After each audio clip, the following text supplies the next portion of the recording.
Welcome to Thanasi Kokkinakis press conference. How special is it for you to play at home with the Australian crowd supporting you? Yeah, it's the best. There's nothing like it.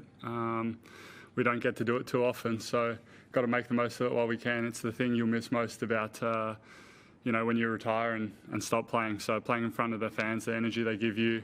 I live here in Melbourne now, so having friends and family come down and support is a cool feeling. Questions? Over there. Thanasi, might be a bit late to ask this question, but you're using the Babolat at the moment, and before that it was the Yonex.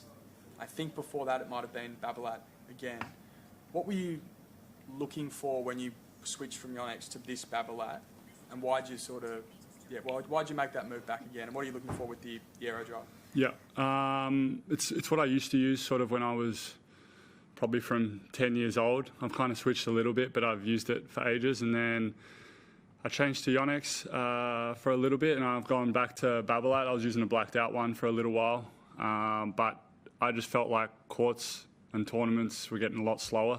The balls were getting a lot bigger and not great, so I felt like a little bit more added power, which I get now. I felt like was going to help me long term and hopefully injury-wise. So that was probably the reason for switching. Just for looks? Hey? When you had it all blacked out, was that just for looks? No. Contract stuff. If I could play with an all-black racket, I would. They look cool. It'd be a bestseller if more companies did it. Next question. Yeah. I'm Elle from the Blue Zone. I was wondering if you could pick any player's skill set, past or present, what player and what skill set would you pick? It's a good one. Probably, it's hard to really pick one or who the best server was, but yeah, it'd be probably Isner serve, or whoever you pick in the best server of all time, that one. Yeah. Hi Thanasi, I'm Roy from The Age, mate. Just want to know, how are you feeling? How are you placed for this tournament?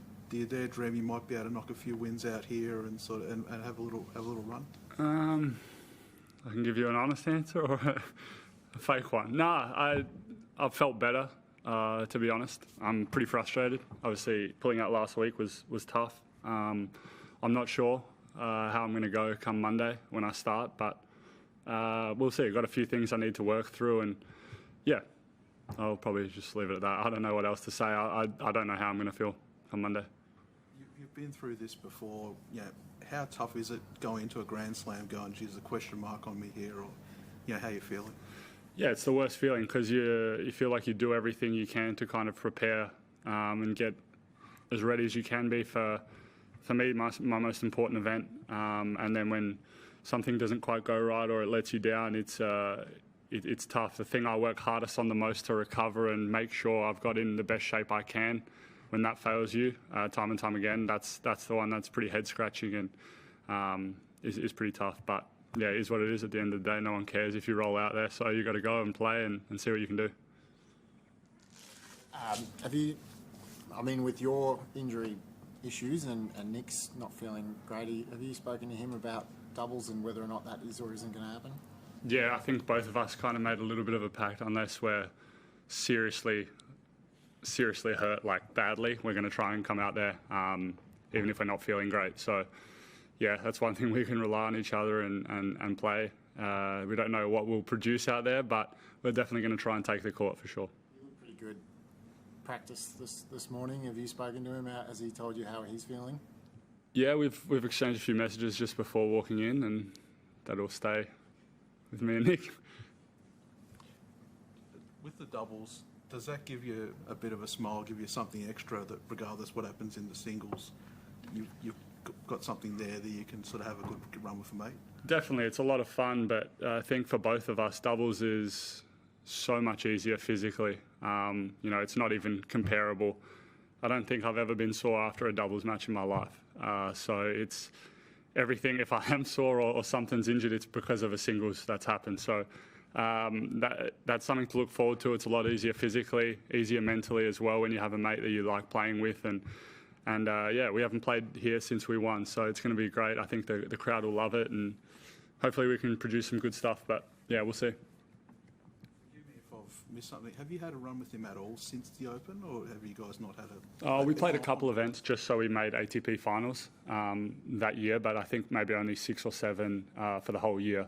So yeah, our last event together I think was the ATP finals. Yeah. So you're Greek and you're from Melbourne. There's a large Greek population here.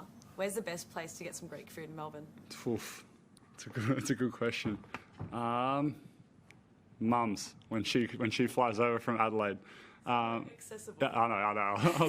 I was going to elaborate. I always like Jim's. I always like Jim's Greek. I think you can't go wrong with that.